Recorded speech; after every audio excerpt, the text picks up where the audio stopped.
Eu olhei para aquela gaveta pela última vez antes de fechar a casa.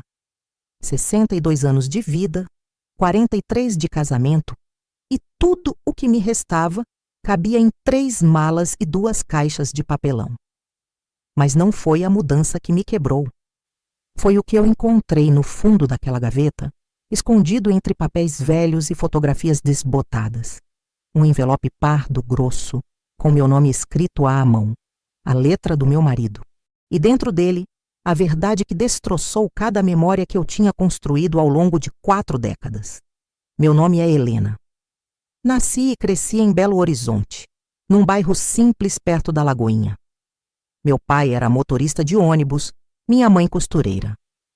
Aprendi cedo que dignidade não tem preço e que trabalho honesto vale mais que qualquer fortuna. Casei com Marcelo aos 19 anos. Ele tinha 22. Trabalhava como auxiliar administrativo numa metalúrgica, era bonito, educado, me tratava bem. Ou pelo menos era o que eu achava na época. Tivemos 2 filhos. O Bruno nasceu 1 ano depois do casamento. A Fernanda veio 3 anos depois. Eu trabalhei a vida inteira. Fui secretária, depois auxiliar de contabilidade. Passei 20 anos na mesma empresa de autopeças. Nunca parei. Nunca reclamei. Achava que estava construindo uma família sólida, um lar seguro, um futuro tranquilo para todos nós. Marcelo sempre foi discreto, calado demais, talvez. Mas eu interpretava aquilo como seriedade, como responsabilidade. Ele pagava as contas em dia, não bebia além da conta, não me xingava, não levantava a mão. Eu achava que isso era suficiente, achava que era amor, achava que eu era sortuda. Durante todos esses anos, enquanto eu acordava às 5 da manhã para preparar marmita, lavar roupa, cuidar da casa, trabalhar 8 horas por dia e ainda voltar para cozinhar, limpar, ajudar os filhos com lição de casa, Marcelo apenas existia. Ele estava ali, fisicamente presente, emocionalmente ausente. Mas eu não enxergava. Ou talvez eu não quisesse enxergar. Os anos passaram. Bruno se formou em administração, conseguiu um emprego bom numa empresa de logística, casou com a Luciana, me deu 2 netos lindos. Fernanda fez pedagogia, virou professora, casou com o Tiago, me deu mais uma neta. Eu me tornei avó. Marcelo se tornou avô. A vida seguia, mas algo sempre faltava. Eu não sabia nomear. Era como se houvesse um vazio no meio de tudo. Um silêncio pesado que eu tentava preencher com trabalho, com cuidado, com presença. Eu visitava meus filhos toda semana. Levava comida, ajudava com os netos, dava conselhos, oferecia apoio. Marcelo ia junto às vezes, mas ficava quieto, distante, como se estivesse cumprindo uma obrigação social. Aposentei-me aos 60 anos. Marcelo tinha se aposentado 2 anos antes. Pensei que finalmente teríamos tempo juntos, que viajaríamos, que conversaríamos mais, que nos reconectaríamos. Mas não foi isso que aconteceu. Ele passou a sair mais. Dizia que ia ao clube, que ia encontrar amigos, que ia caminhar. Voltava tarde. Eu perguntava onde ele tinha estado. Ele respondia com monossílabos, com irritação. Comecei a sentir que algo estava errado. Mas quando eu tentava conversar, ele desviava. Dizia que eu estava inventando coisas, que eu estava ficando paranoica, que eu precisava arrumar alguma coisa para fazer e parar de vigiar a vida dele. E então, há 6 meses, Marcelo teve um infarto. Foi de madrugada.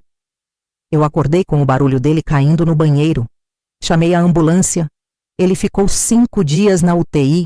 Os médicos disseram que ele teve sorte, que poderia ter sido fatal, que ele precisaria mudar completamente o estilo de vida. Eu fiquei ao lado dele o tempo todo. Levei roupas limpas, frutas, revistas. Conversei com os médicos, organizei os remédios, planejei a recuperação. Bruno e Fernanda apareceram algumas vezes, mas tinham trabalho, tinham filhos, tinham responsabilidades. Eu entendia. Eu sempre entendi. Quando Marcelo recebeu alta, eu o trouxe para casa. Montei uma rotina rigorosa. Comida saudável, sem sal, sem gordura, sem açúcar. caminhadas leves pela manhã, remédios nos horários certos, consultas médicas regulares. Eu cuidei de tudo. Eu cuidei dele, como sempre cuidei. Ele aceitava tudo em silêncio. Não agradecia. Não reclamava. Apenas aceitava. Como se fosse meu dever. Como se eu não tivesse escolha. E talvez eu realmente não tivesse. Ou pelo menos era o que eu achava. 3 meses depois do infarto, Marcelo começou a melhorar. A cor voltou ao rosto. O apetite voltou.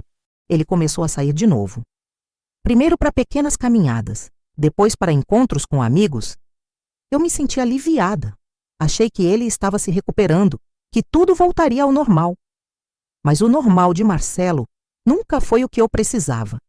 Ele voltou a chegar tarde, voltou a ser evasivo, voltou a me tratar como se eu fosse invisível, e eu, como sempre, engoli tudo. Segui em frente, porque era isso que eu sabia fazer, até que 2 semanas atrás, numa manhã de quinta-feira, recebi uma ligação. Era uma mulher. A voz era firme, mas tremia um pouco. Ela se apresentou como Silvia. Disse que precisava falar comigo. Disse que era importante. Marcelo tinha saído para caminhar, a casa estava vazia. Eu disse que ela podia falar. E então, durante 15 minutos intermináveis, Silvia me contou uma história que despedaçou tudo o que eu pensava saber sobre minha vida. Ela disse que conhecia Marcelo há 17 anos, que eles se encontravam regularmente, que ele dizia a ela que o casamento comigo tinha acabado faz tempo, que era apenas uma formalidade, que ele só continuava por causa dos filhos, e depois por causa dos netos, e depois por comodidade. Ela disse que acreditou nele, que eles construíram algo, que ele passava finais de semana com ela, que viajavam juntos, que ele dizia que um dia iria oficializar a separação, mas nunca fez. E ela, cansada de esperar, de ser a segunda opção, de ser escondida, resolveu me ligar. Não por maldade, mas porque ela também tinha sido enganada, porque ela também merecia a verdade. Eu desliguei o telefone. Fiquei parada na cozinha, olhando para a pia cheia de louça, para o chão que eu tinha lavado na véspera, para as panelas que eu usava todos os dias para preparar comida saudável para um homem que me traía há 17 anos. 17 anos. Mais de 1/3 do nosso casamento. Enquanto eu cuidava da casa, dos filhos, dos netos, enquanto eu trabalhava, me sacrificava, me anulava, Marcelo tinha uma vida inteira escondida. Uma vida que eu não fazia parte. Uma vida onde eu era apenas a esposa oficial, a cuidadora, a responsável. Naquele dia, eu ainda não sabia que aquela revelação seria apenas o começo de algo ainda mais doloroso. Marcelo chegou 1 hora depois. Entrou pela porta da cozinha, suado da caminhada, pediu água. Eu entreguei o copo sem dizer nada. Ele bebeu, colocou o copo na pia, foi para o quarto tomar banho. Tudo absolutamente normal. Tudo absolutamente insuportável. Eu esperei ele sair do banho. Esperei ele se vestir. Esperei ele sentar na sala para assistir o jornal. E então, com a voz mais calma que consegui reunir, eu disse: Marcelo, a Silvia me ligou hoje. Ele congelou. O controle remoto parou no ar. O rosto dele perdeu a cor que tinha recuperado nos últimos meses. Ele virou devagar para mim. E nos olhos dele, eu vi. Não surpresa, não negação. Apenas cálculo. Ele estava tentando descobrir o quanto eu sabia, o quanto ela tinha contado, o quanto ele poderia mentir. Quem? Ele tentou. Mas a voz saiu fraca, sem convicção. Não finge que não sabe quem é. Ela me contou tudo. 17 anos, Marcelo. 17 anos você teve uma vida paralela. 17 anos você me traiu, me enganou, me usou. Ele baixou o controle. Respirou fundo. E então, ao invés de negar, ao invés de implorar perdão, ao invés de demonstrar qualquer remorso, ele disse: E o que você vai fazer? Você acha que vai conseguir viver sozinha? Você acha que os meninos vão te apoiar? Você acha que tem coragem de jogar 43 anos fora por causa disso? Fiquei em silêncio. olhando para aquele homem, para aquele estranho que eu achava que conhecia. Além do mais, ele continuou, a voz ganhando força, ganhando crueldade. Você nunca foi exatamente uma esposa presente, Helena. Sempre focada nos filhos, no trabalho, na casa. Quando foi a última vez que você se arrumou para mim? Que me deu atenção de verdade? Você virou mãe e esqueceu de ser mulher. Eu poderia ter gritado, poderia ter chorado, poderia ter jogado algo nele. Mas não fiz nada disso, porque naquele momento eu percebi uma coisa. Marcelo não estava se defendendo. Ele estava me atacando. Ele estava tentando me fazer sentir culpada. Ele estava tentando me convencer de que eu era a responsável pela traição dele. E durante um segundo terrível e vergonhoso, eu quase acreditei. Quase. Sai da minha frente, eu disse baixo, firme. Sai da minha frente antes que eu faça algo que vou me arrepender. Ele bufou. Levantou, foi para o quarto, bateu a porta. E eu fiquei ali, na sala, sozinha, tentando processar tudo o que tinha acabado de acontecer. Aquela noite, eu não dormi. Fiquei pensando, repassando cada ano, cada momento, cada escolha, me perguntando onde eu tinha errado, o que eu poderia ter feito diferente, como eu não tinha percebido. Você já passou por isso? Já descobriu que a pessoa que você amava não existia? Conta nos comentários. No dia seguinte, eu liguei para Bruno, contei tudo. Ele ficou em silêncio por um longo tempo. Depois disse: Mãe, o que você quer fazer? Eu quero me separar. Tem certeza? Vocês estão juntos há tanto tempo. Exatamente por isso, porque eu perdi tempo demais. Ele disse que me apoiava, mas eu senti a hesitação na voz dele. Liguei para a Fernanda. A reação foi diferente. Ela chorou. Disse que não acreditava. Disse que talvez fosse um mal-entendido, que talvez Marcelo estivesse confuso, que talvez o infarto tivesse afetado o julgamento dele. Eu expliquei de novo. Ela ficou quieta. Depois disse: Mãe, mas vocês sempre foram tão estáveis. O que vai acontecer com a família? A família. Como se a família fosse mais importante do que a minha dignidade. Como se manter uma farsa fosse melhor do que enfrentar a verdade. Nos dias seguintes, Marcelo tentou conversar. Tentou minimizar. Disse que já tinha terminado com Sílvia, que tinha sido um erro, que ele estava arrependido, que podia recomeçar. Mas não era sincero. Eu via nos olhos dele. Ele não estava arrependido de ter me traído. Ele estava arrependido de ter sido descoberto. E isso fez toda a diferença. Procurei um advogado. Um advogado que uma amiga tinha me indicado anos atrás quando outra conhecida tinha se divorciado. Expliquei a situação. Ele foi direto. A senhora quer entrar com pedido de separação litigiosa ou consensual? Litigiosa. A senhora tem provas da traição? Eu tinha o número da Sílvia. Liguei para ela de novo. Perguntei se ela toparia testemunhar, se ela teria provas. Ela hesitou. Depois disse que sim, que tinha mensagens, fotos, comprovantes de viagens, que estava disposta a ajudar, não por vingança, mas por justiça. O advogado entrou com o pedido. Marcelo recebeu a notificação uma semana depois. Ficou furioso. Disse que eu estava exagerando, que estava sendo dramática, que estava destruindo a família.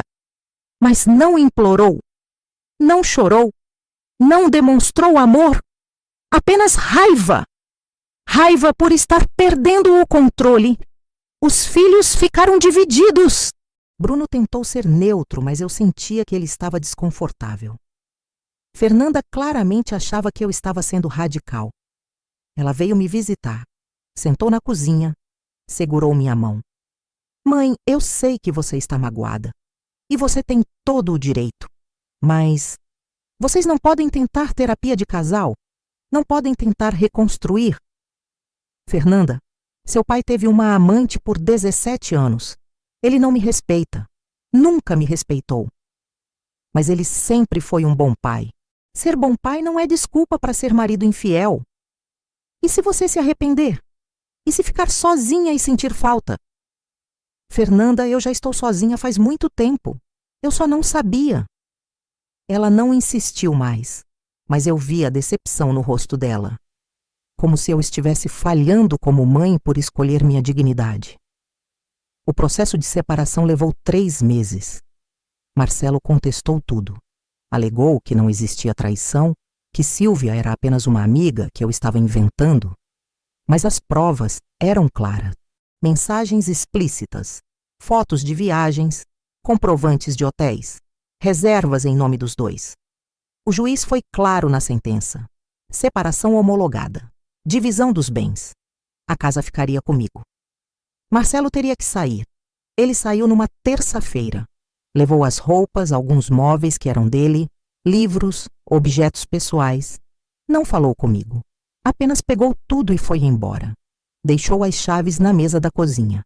E foi embora. Eu fiquei sozinha naquela casa. A casa que eu tinha limpado, organizado, decorado durante 43 anos. E pela primeira vez, aquele silêncio não era pesado. Era libertador. Mas a paz durou pouco. Porque 2 semanas depois da saída de Marcelo, eu estava organizando os papéis que tinham ficado. Separando documentos, jogando coisas fora, quando abri a última gaveta do escritório.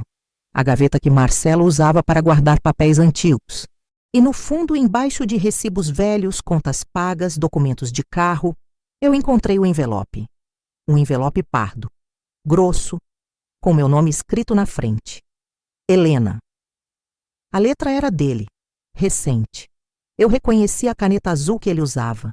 Abri com as mãos tremendo. Dentro tinha uma carta. 3 páginas escritas à mão. E um maço de documentos. Comecei a ler. Helena, se você está lendo isso é porque descobriu tudo. Ou porque eu morri. De qualquer forma, chegou a hora de você saber a verdade completa. Eu nunca te amei. Não da forma que você merecia. Casei com você porque era o que se esperava de mim. Você era bonita, certinha, trabalhadora, do tipo que minha mãe aprovaria. E eu precisava casar. Precisava sair da casa dos meus pais. Precisava parecer responsável. Você serviu para isso. E quando os filhos nasceram, você se tornou útil. Cuidava de tudo. Eu não precisava me preocupar. Eu tinha uma vida confortável. Uma esposa que não reclamava, que não exigia, que aceitava qualquer coisa. E isso me deu liberdade. Liberdade para viver do jeito que eu realmente queria. Eu parei de ler. Respirei fundo. Mas não consegui parar. Precisava saber. Precisava ver até onde ia a crueldade. Conheci Sílvia há 17 anos, é verdade. Mas ela não foi a primeira. Houve outras antes. Muitas outras. Desde o começo. Desde o 2º ano de casamento. Eu nunca fui fiel, Helena. Nunca. E você nunca percebeu. Porque você estava ocupada demais sendo a esposa perfeita, a mãe perfeita, a mulher perfeita. Você nunca me olhou de verdade. Nunca me questionou de verdade. E eu aproveitei. Os documentos que estão aqui nesse envelope são comprovantes de uma poupança que abri faz 20 anos. Eu depositava dinheiro todos os meses. Dinheiro que vinha de horas extras que eu dizia estar fazendo, mas que na verdade eu usava para sair, para me divertir, para viver. Guardei uma parte, para garantir meu futuro, caso você descobrisse, caso eu decidisse sair. Essa poupança tem hoje 240 mil reais. Você não sabe que existe. E legalmente, você não tem direito. Porque está no nome de um primo meu. Um primo que nunca existiu de verdade. Um laranja. Mas que no papel existe. Esse dinheiro é meu. E quando eu sair, eu vou levar. Você vai ficar com a casa. Mas eu vou ficar com o dinheiro e com a liberdade. De qualquer forma, não importa mais. Porque eu já vivi a vida que eu quis e você viveu a vida que eu te permiti viver, Marcelo. Minha visão ficou embaçada. Minhas mãos tremiam tanto que a carta quase caiu. Eu reli. Reli de novo, tentando entender, tentando processar. Não era só a traição, não era só a mentira, era o desprezo, era a frieza.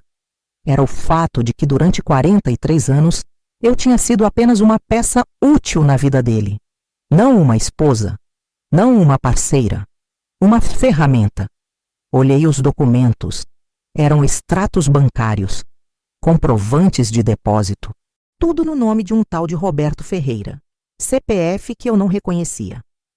Mas os depósitos eram regulares, mensais, durante 20 anos, 240 mil reais. Dinheiro que era nosso, dinheiro que ele tinha desviado, dinheiro que ele tinha escondido. Essa história está te tocando? Deixa o like e compartilha com alguém que precisa ouvir isso.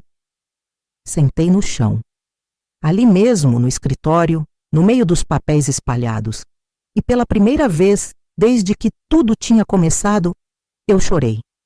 Chorei de raiva, chorei de humilhação. Chorei pela mulher ingênua que eu tinha sido. Chorei pelos anos perdidos.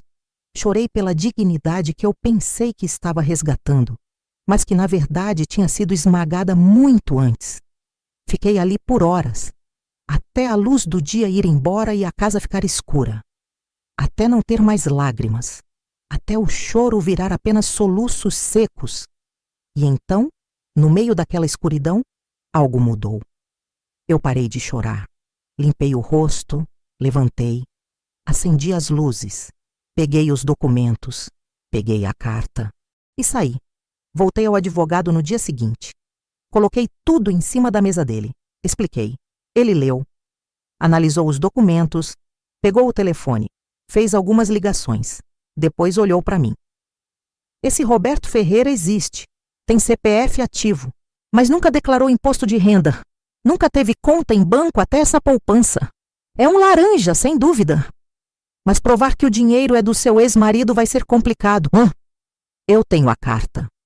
Escrita à mão, sem testemunhas. Ele pode alegar que é falsa. Então o que eu faço? A senhora entra com uma ação de sonegação. A senhora denuncia ao Ministério Público.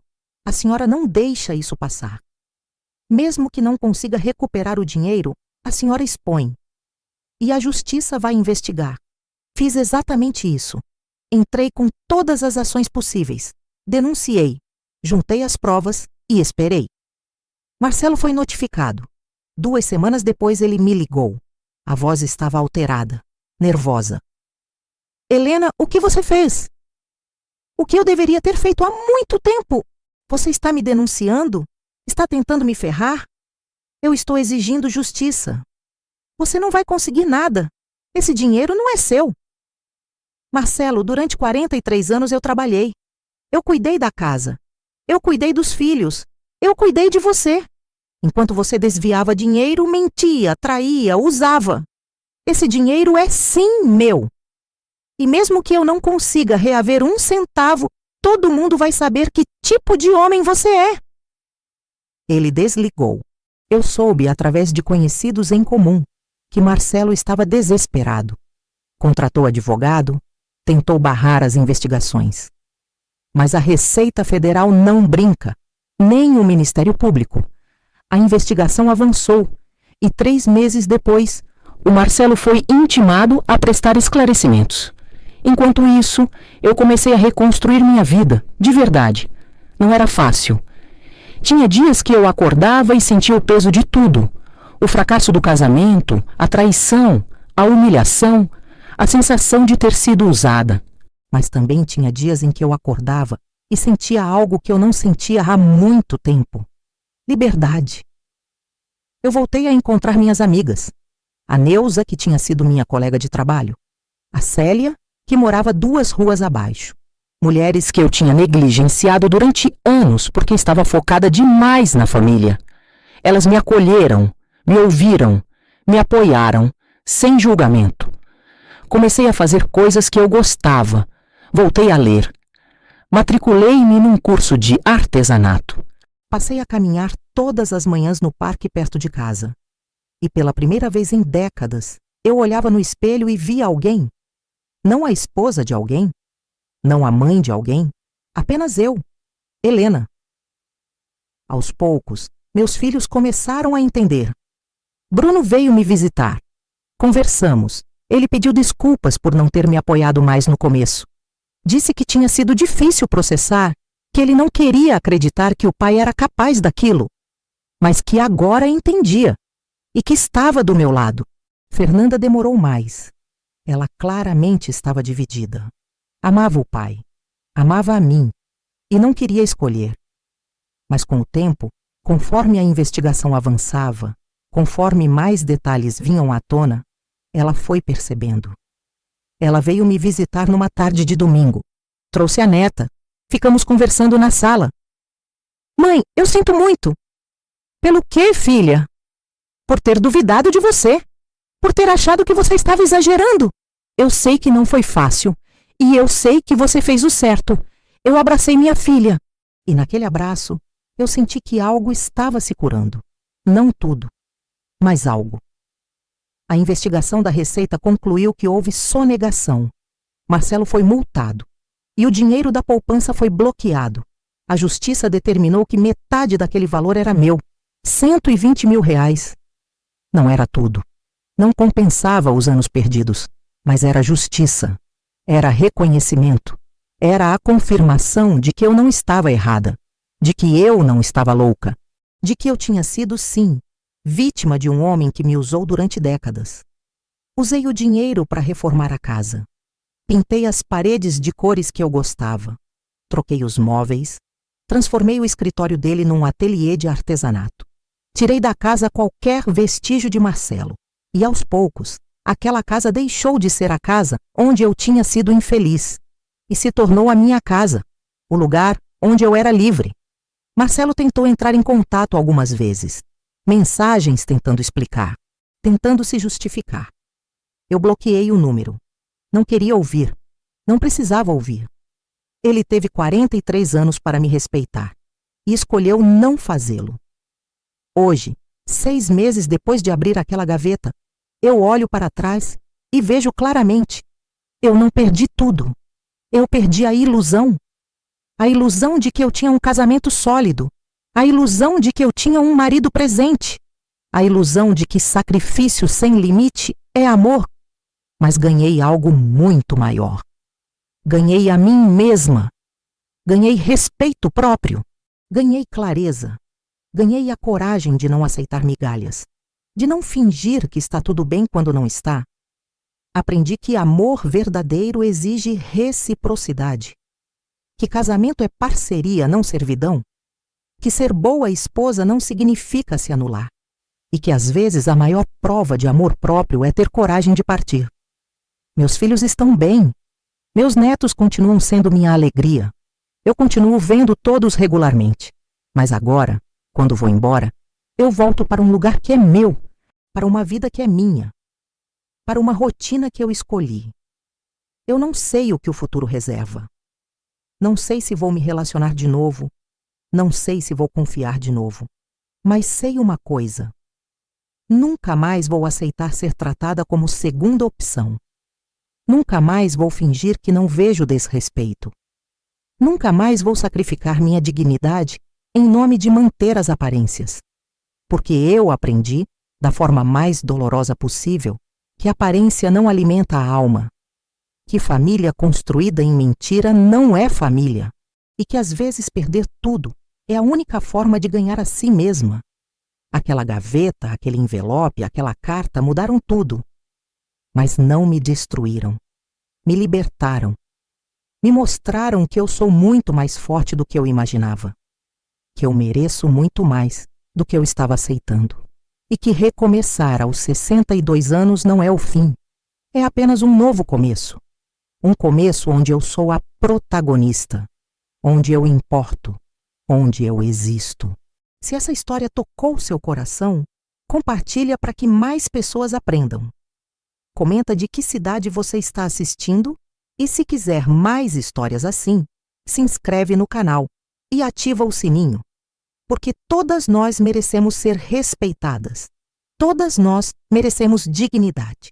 E todas nós merecemos uma vida onde não precisamos implorar para sermos vistas.